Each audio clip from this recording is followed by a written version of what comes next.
shows Sisi nicely positioned himself as savior of Egypt. We will not agree or approve or allow Egypt to enter a dark tunnel of conflict or internal fighting or civil war or sectarian violence or the collapse of the state's institution. I hope that we all protect Egypt. 59-year-old Sisi was promoted Monday to the highest-ranking military position of Field Marshal. Many supporters believe he can bring security and stability back to Egypt. Now we consider Field Marshal Abdel Fattah el-Sisi as the most capable man of running the country at this time. He is the man who sided with the people. Field Marshal Sisi now has a cult-like following and is expected to win the presidential elections easily. His portraits are posted all over the country alongside charismatic leader Gamal Abdel Nasser. However, young secular militants are not buying into the mass propaganda campaign. And this would be catastrophic, of course, because this goes against all of what we've stood for, against the militarization of the state, against having a brutal dictator from the army.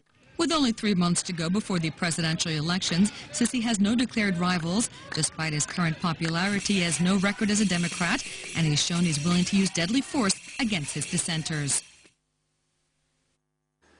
A convoy of vehicles carrying ex-Seleka fighters has left the center of Bangui, heading for the outskirts of the capital. Desperate civilians fleeing the city say there is general insecurity in the capital. French and African Union troops are patrolling the streets of Bangui. However, sectarian violence continues to rage across the Central African Republic. We have details in this report.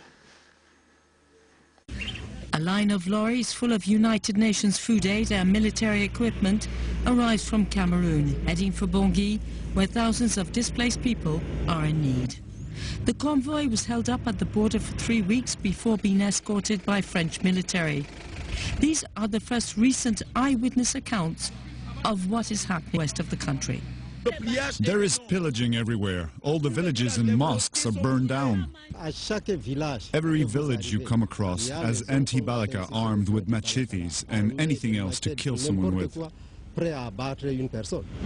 The convoy arrives on the outskirts of the capital, passing dozens of departing vehicles full of former Seleka rebels. They are leaving Bangui city centre for a camp situated in the PK-12 neighborhood. This country is run by African Union forces and French forces, so we have gathered our men and moved them. They say they are ready to defend themselves from the anti-Balaka militias. Any attempt to get around the city is extremely risky. There are people over there. This terrified family is trying to get to the airport. They started shooting at us. They threw grenades at us. We had to come here to seek safety. Sectarian violence continues here in Miskeen, where young Christians and Muslims clash every day. The presence of international forces is not enough to stop being shot at, pillaging, fleeing civilians, or the bloody settling of accounts. Group of qualified unemployed, that is a name coined by a group of unemployed university graduates in Senegal. The group is seeking to highlight the plight of unemployed youths in the country. Statistics show as many as 400,000 young people remain unemployed in the West African state. We have details in this report. Hassan Yang is not easily beaten. He has set up his own business selling cereals. This was not his first choice, since he is a qualified technician in public works. But he found his years of studying counted for nothing when he looked for work in his profession in Senegal.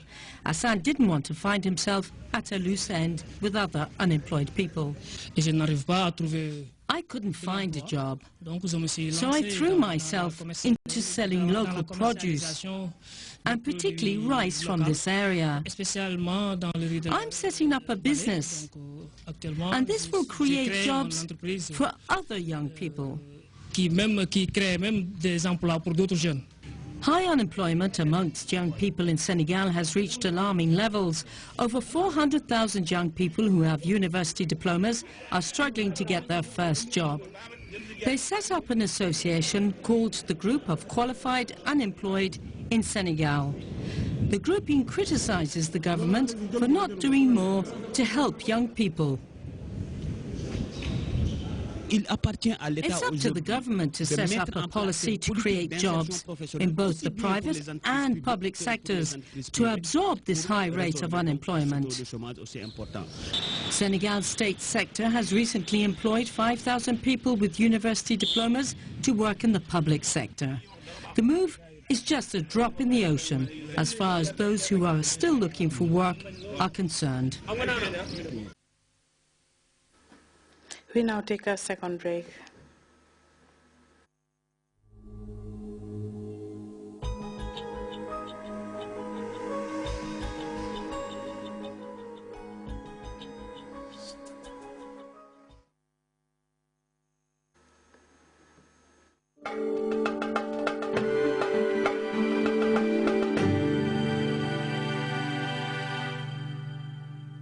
A report courtesy of the Central Forecast Office.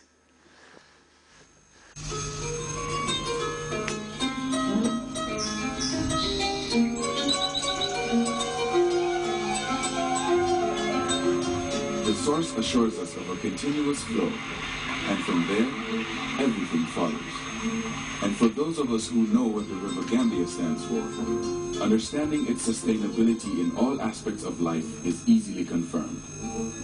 The River Gambia provides nutritious delicacies as food, while it provides its wildlife a balanced ecosystem. This river, as a sanctuary, is committed to its inhabitants' needs without ceasing. And as you travel along, all these values are replicated in one company, Elton, just like the River Gambia, leads in its commitment to values that matter most. Elton, championing the vision for a new generation.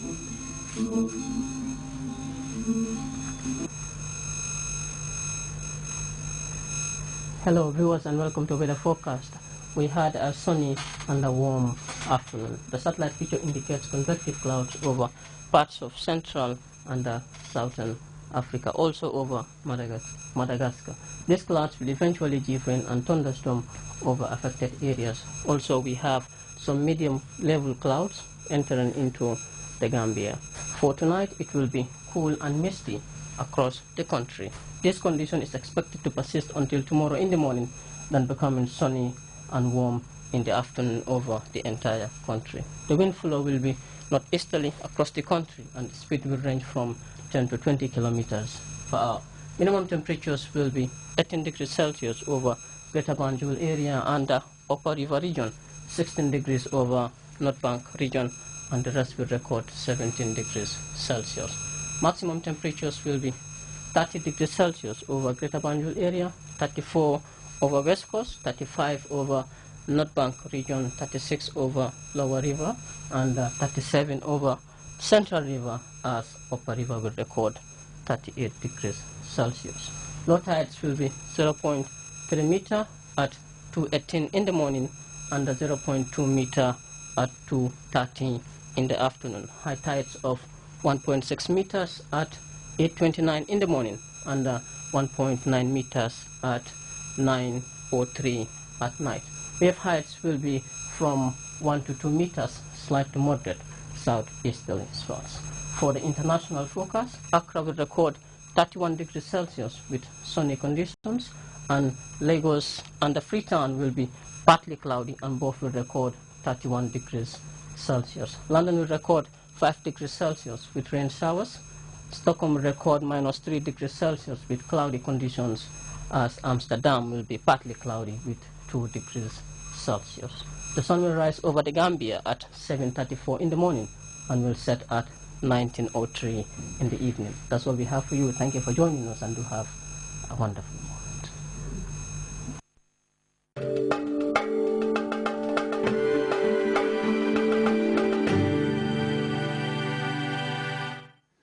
And before we end this edition of the news, a quick reminder of the day's top stories. The Vice President and Minister of Women's Affairs, Dr. Esther Tunjai-Saidi, has held talks with government and private company officials in the United Arab Emirates. A team of Italian business executives has arrived in the Gambia to explore the country's favorable investment opportunities. Senegal's ballooning number of young unemployed university graduates has hit nearly 500,000, and Egypt's powerful military council has named Army Chief Field Marshal Abdel Fattah al-Sisi as its candidate for the forthcoming presidential elections. That's all in this edition of the news. Thank you.